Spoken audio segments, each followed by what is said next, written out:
everybody, Mo here, and today I'm bringing you guys an ultimate beginner's guide to Legends of Runeterra. So, with LOR's competitive season just around the corner, the first official season of the new revamped system, I know there's a lot of people that are going to want to be getting into Legends of Runeterra, and a lot of people that were in Legends of Runeterra already, but want to take it a little bit more serious for a chance to win one of these monthly grand opens and qualify for the World Championships. I figure this would be a great time to put out a beginner's guide to help out anyone trying to either learn Legends of Runeterra for the first time, or just level up your Legends of Runeterra skill if you've already been in LOR for a while, but want to actually up your skill for now. So yeah, let's get into it. So first off is the table of content. So this is going to be the stuff we're going over. It's going to be who am I, like why am I giving you guys advice, why you should listen to me. Very short introduction. The most common mistakes low ranked players make. The fact that you don't have to play cards and spend mana every single turn. How LOR is basically Valorant. And how to work smarter and not harder. And there are going to be timestamps in the video. I don't have them right now, but by the time the video goes live, there should be separate sections on the video itself. So if you want to see a specific section, don't care about the other ones, go ahead and you should be able to just skip to that very easily on the screen. So first off is why should you listen? Why should I listen to you, Mr. YouTuber?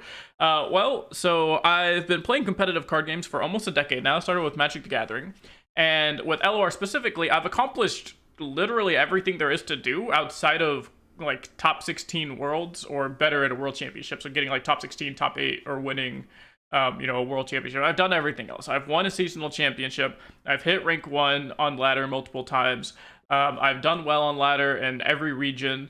I have won like grassroots tournaments. I've won invitational tournaments. I've won I've won everything you can win in LOR that's not basically worlds. And as far as, there are some other people that have also won a lot of stuff. I've spent over 150 hours professionally coaching players in Legends of Runeterra, and they've always reached their goal, and they've always been satisfied and actually gone beyond their goal after each of our coaching sessions. So I know coaching is a completely separate skill of being just a good player, but I also have a lot of practice and a lot of time in coaching, and I believe I'm one of the better coaches in Legends of Runeterra. I just don't have time to do one-on-one coaching anymore like I used to. As much as I really, really enjoy coaching, I really enjoy sharing my knowledge of card games and knowledge of Legends of Runeterra with people, I just don't have the time to do one-on-one personal coaching anymore like I used to. I wish I did, but I just don't. So instead, I make YouTube videos for you guys, because that's a lot less time than trying to fit, 7 different 1-hour coaching sessions into a day that people were asking for that I was doing previously. So that's enough about me. Let's get on to the most common mistakes players make. So this is going to be kind of the knowledge I've gained from all those hours of coaching. I'm going to let you guys just know off the bat what's the most common mistake I see people make, low ranked players, new players, and it's always have a reason to play your cards before you play them. Don't just play your cards. There are often times where I'll watch a VOD of someone, or I'll be coaching someone, and they'll just kind of throw their card out there for no reason. And then I'll immediately say, okay, why did we play this card? And their response is, I don't know. Or their response is, I have 5 mana, and it's a 5 mana card. So always before you play your card, you should have a reason before you play it. And here are just some quick questions you can ask yourself before you actually play your card is, what is your goal right now? Is your goal to stall the game? Is your goal to win the game before your opponent gets their cards online? Is your goal to answer a specific card your opponent has in play, or is, about to play? Because maybe you have a read on it. Maybe they play a very powerful 5 mana creature and you're on turn 4, so it's about to be turn 5. So you really need, enough mana on turn 5 to deal with that creature. That's your goal. How does this affect your goal? And then does this play sequence help you accomplish that goal? So again, let's say it's turn 4, and on turn 5, you have to kill their unit with like a vengeance, or you have to kill their unit, and it's going to take some spell mana. So you have to think, does the sequence you're about to do affect that future goal? Is it going to help you accomplish the goal of having 6 mana next turn to deal with your opponent's unit or have that extra spell mana? Is this the best way for you to accomplish this goal? Do you have to spend 6 mana and have to waste your turn, prepping for the future turns? Or can you try and find a way to set up so you can answer the unit with less mana? Or do things just better on in general? So maybe you don't have to spend 6 mana to kill a unit, but you can only spend 3 mana. Something like that. And then how does this affect the future of the game? Will you have enough mana to do your next turn? Will you need this card later on? So if you spend 6 mana on a big powerful removal spell, but you spend it on like a 3-drop because the 3-drop is kind of scary, are you going to need that 6 mana big removal spell for a champion later on? Are you going to need it for an even scarier follower later on? Just think about stuff like that before you actually play your card. And this is definitely one of the harder things because you have to be able to judge like what is, the state of the game, what is your goal. But if you could just ask yourself these basic questions of what is your goal right now, and then does playing this card help you towards like accomplishing this goal, then you're already going to be doing better than a lot of other players, and this will help you sort of develop all those other skills in time of, okay, well, what's my not goal right now, but what is my goal overall? What's going to be my goal in 2 turns? What's going to be my goal in 3 turns? But to get to those steps, you have to be able to answer the question of what is my goal right now, and you can learn and teach yourself from that point going forward after you get this very fundamental idea down of have a reason before you play the cards in your hand. Next is you don't have to actually play cards. So this is the most foreign concept to players that have both never played a card game before and also players coming to LOR from other card games, specifically Hearthstone. I know Hearthstone's competitive scene kind of got gutted recently, unfortunately, rest in peace, but a lot of refugees from Hearthstone have come over to Legends of Runeterra. And in Hearthstone, I know you get a mana every turn, just like in LOR, but if you don't use your mana, you lose it. It's a use it or lose it system. So people are constantly thinking, oh, I just need to play my card. It's turn 2, play my 2-drop. Turn 3, play my 3-drop. But that's not how Legends of Runeterra works. Legends of Runeterra has a mechanic called spell mana. So spell mana makes it so you don't actually get punished for spending your mana. For every 3 unspent unit mana, or just regular mana, it goes into a bank called spell mana. So let's say on turn 1 and 2, you don't have a 1-drop and a 2-drop. Well, on turn 3, you're going to have 6 total mana because you're going to have the extra mana from that turn 1 and turn 2 that you didn't use saved in a little bank, and that's going to be your spell mana. So now you can play a 6 mana spell on turn 3, and that's very powerful. And this is why a lot of times archetypes in LOR is a lot of the times reversed from other traditional card games like Magic the Gathering. And Magic the Gathering, it's very common for the aggro decks to beat the control decks to beat the mid-range decks, and the mid-range decks to beat the aggro decks. But in Legends of Runeterra, it's not like that at all, because control decks don't get punished for missing those early turn 1s and turn 2 plays. So if I just go turn 1 unit, turn 2, 2 more units and start swarming you out with aggro, control goes, okay, well, turn 3, I'm going to have a whole bunch of extra mana. Like, I can start casting, these 4 mana spells on turn 3, or 5 or 6 mana spells on turn 3, because of the spell mana, because I didn't spend mana on turns 1 and 2, so it flips things around. So you're not going to be missing that mana if you don't use it immediately, so you don't need to spend everything. And sometimes playing your units behind curve is actually good. It lets you hold extra mana, the spell mana I was talking about, for spells that can help you keep your unit alive or help you come out really favored in an interaction between you and the opponent here. Here are some examples as Deny and Sharp Sight. If you have a 2 mana unit, instead of just playing it on turn 2, if you wait to play that card on turn 3, well, now you're going to have 2 spell mana saved because you didn't spend mana on turn 2. And so if your opponent tries to kill off your unit on turn 3, you can just say, well, now I have enough mana and spell mana bank to use my Sharp Sight card to give my unit extra buffs and buff up your unit so it doesn't die. Same in the mid to late game. If you have a 4-cost champion that's really, really powerful and you really need it to win the game, maybe wait to play it on turn 5. Because if you play your 4-mana unit on turn 5, well, now you're going to have the 3 extra spell mana left over, plus the 1 extra mana because you're only using, 4 of your total 9 mana. And you're going to have this 8 mana, and you're going to have this extra mana left over for the Deny. So if your opponent uses a big removal spell like a Vengeance, 6 mana, you can say, nope, here's my Deny. This is why I played 1 turn later. Now your opponent has to try and figure out a way to deal with this champion. Again, they have to draw a second really big removal spell or find a second way, and you've disrupted their plan. Remember the plan earlier where we said, what is your current goal? Same thing here. What is your current goal? Get this 4-drop champion to live and win the game. Okay, how do you accomplish that? You accomplish that by waiting a turn and then having, your Deny backup or your Sharp Sight backup or a way to keep your unit alive and protected. And this is why playing behind curve is actually really good in Legends of Runeterra sometimes. And that's not really how it works a lot of the times in things like Hearthstone and Magic the Gathering, where if you don't play your 2-drop on turn 2, well, now you're just going to be playing behind a whole bunch, and because it's not interactive, you don't really have a reason to keep open that extra mana, because you can't play your 2 mana save spell on your opponent's turn in Hearthstone. So this is a concept that I think a lot of people will struggle with, but this is just to kind of give you an idea of what I mean by you don't have to play your cards every single turn on curve. Next thing is LOR is basically Valorant. So this is the concept, also the hardest concept that is extremely foreign in card games, especially card games like Hearthstone, and extremely foreign to card games, or to people that don't play card games, because it goes along with the, oh, well, why don't I want to play my unit on curve? In Legends of Runeterra, sometimes not playing cards and clicking the pass button is the best thing to do. You don't always have to play cards, and this was the thing that even the top players in Legends of Runeterra struggled for about a year. It took almost a full year for players to finally start realizing, hey, what if we just, like, didn't play cards and forced our opponent to play cards? What I mean by LOR is basically Valorant, is LOR is just a super reactor favored game, just like Valorant and CSGO. The player that goes second and gets to react to the first player's action is usually favored in the interaction, just like Valorant and CSGO, where if you get to post up in a corner somewhere and just wait for your opponent to come through a door, you as the defensive player, you only have to watch one door, or you only have to watch one, hallway.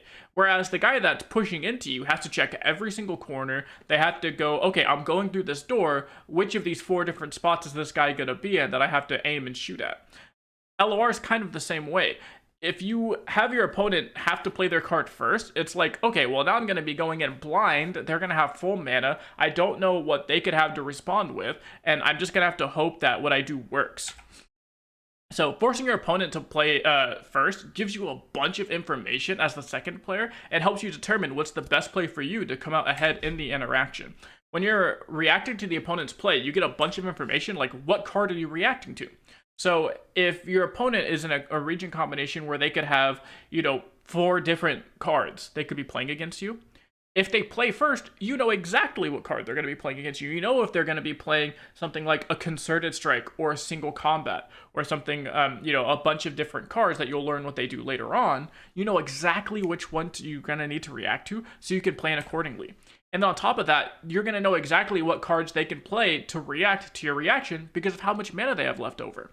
For an example here, and then you're going to know what the best way for you to respond is once you get all this information gathered. You're going to know, okay, well, they can only respond with, XYZ card, and then my card doesn't lose to those, so now this is the best way to respond instead of this other way that could have potentially been a blowout and been really, really bad for you. Here's an example, is your opponent is going to play first. So we're saying the opponent is the top guy, and they play a Concerted Strike targeting your Garen. And they're using a 4/4 and a 5/5 to Concerted Strike your Garen. We see here that they have 1 spell mana total. We know that in this region, we'll just say it's Mono Demacia. On 1 mana, let's say you have open deck list, you know that they don't have a single card in their deck that could actually stop you from winning with the Concerted Strike trade. So you say, okay, well, this is how they're killing my unit. Again, we can go back here. We know exactly what card you're reacting to, Concerted Strike. You know exactly what card they can play to react to whatever your reaction is nothing, because they only have 1 mana. So you don't have to be worried of anything. You can just use your mana most efficiently as the best way possible to react to this card.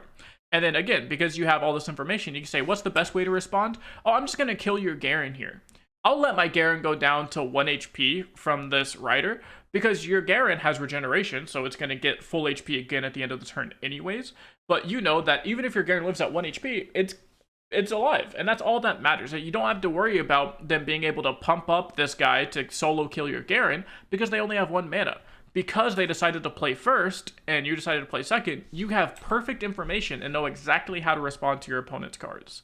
And that's why being the reactor and being the second player in the interactions is usually going to be very, very good for you. The last thing we're going to do is work smarter, not harder. What this means is there are a bunch of resources out there for card games in general, and specifically LOR, where it can help you learn faster instead of trying to figure everything out yourself as one person. There are a bunch of websites out there with data from hundreds of thousands of games being played in Legends of Runeterra every season. decks created by thousands of different players. Don't think that you're by yourself, even if you don't have friends that play this game, or you don't have a group of playtesters or practice partners yet. Don't feel like you have to do everything yourself. It's like, oh, I wonder what this matchup feels like. Go to the stats. I'm sure there are hundreds, if not thousands, of games played on that stat. You say, oh, how does Ryze do into Fielder Rush? Go check the stats. There are 400 games played in the last 2 days in that matchup, and tells you exactly how that matchup, you're not exactly, because stats are, you always want to just use stats as a starting point, but it'll tell you how that matchup is, typically goes, how it's supposed to go, in a sense. So that's great. There are also people that build a bunch of decks. So if you wonder, oh, why has no one built this deck? Or I'm really interested in trying out this champion combination. Go look and see if someone's already started it. Of course, make your own deck and be your own deck creator if that's what you want to do and that's what you like doing and you just want to do it for fun. Have as much fun as you want. But if you want a starting place, you're like, oh, someone else has already thought of this concept. Maybe they've already put a bunch of time and a bunch of games onto it. I know that if I ever want an Overwhelm deck, I'll go to Rico Rex's channel and I'll search up his channel over on runeterra.ar, because I know that he puts hundreds of games into each of his decks. So if there's a deck out there, he has it fairly refined, and I could use that as my starting place, and then I can make changes to that from where I see fit. Or I could even reach out and ask him, hey man, why aren't you playing this card? Because I think it's really good. And they might have a reason already. They might say, oh, I played that card for about 50 games, it didn't do what I wanted it to do. Or it's really not that good in practice, or it's not that good in this meta, or you don't need it, or maybe they'll say, oh, I haven't thought about that, man. That's like really smart. Let me try that out. And then boom, now you're collaborating on this deck, and it's more people working on something. It gets, better just twice as fast or 3 times as fast, depending on how many people you have working on it. So use these resources to help find that. Another way to do this is with streamers and YouTubers. They're a great way to get free advice. Like, you're literally doing it right now. Like, you're literally getting free advice right now. And don't be afraid to ask questions to the streamers or the YouTubers in the comments. Hey, I'm new. Why did you do this? Like, I don't know why you did this. Why didn't you play this other card? The only thing is, when you are asking streamers questions like that, please make sure it doesn't sound like you're backseating. Try and make sure that they understand, like, hey, I'm like new, or I'm not very good, or I'm genuinely wondering why, you didn't play around this card, you played this way, you didn't play this way, like, I wouldn't have done that, why did you do this?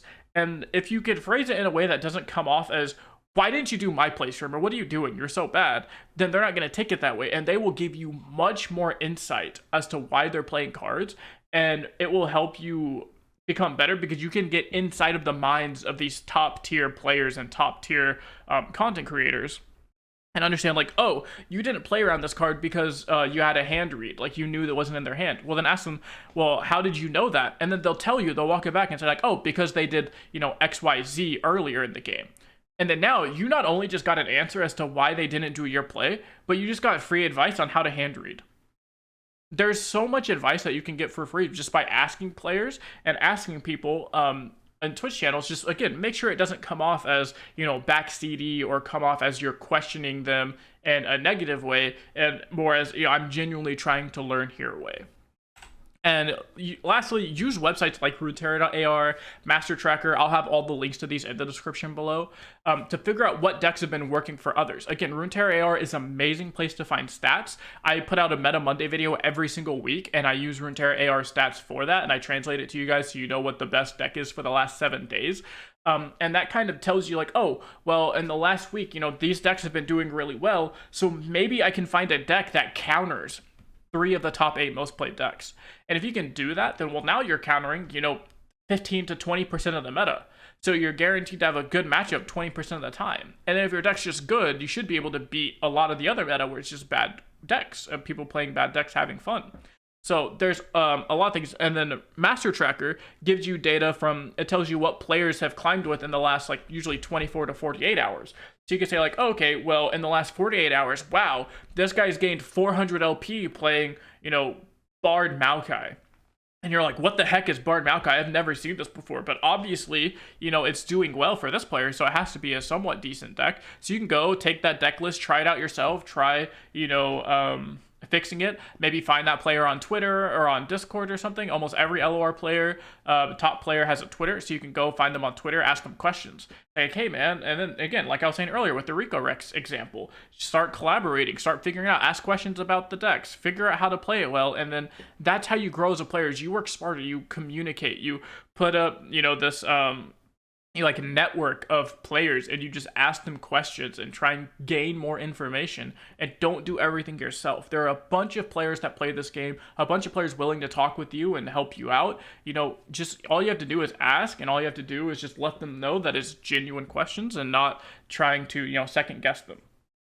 So yeah, and then, so I put out competitive content just about every single day. So if you're wanting a place to constantly improve at LOR, this is the channel for you. I put out YouTube videos Monday through Friday. I stream on the weekends on Twitch. So I put out deck guides, general guides like this that you're watching right now, and just overall top tier educational content, entertainment content for Legends of Runeterra, sometimes other games like Marvel Snap, other card games, strategy games, but it's 99% going to be Legends of Runeterra content.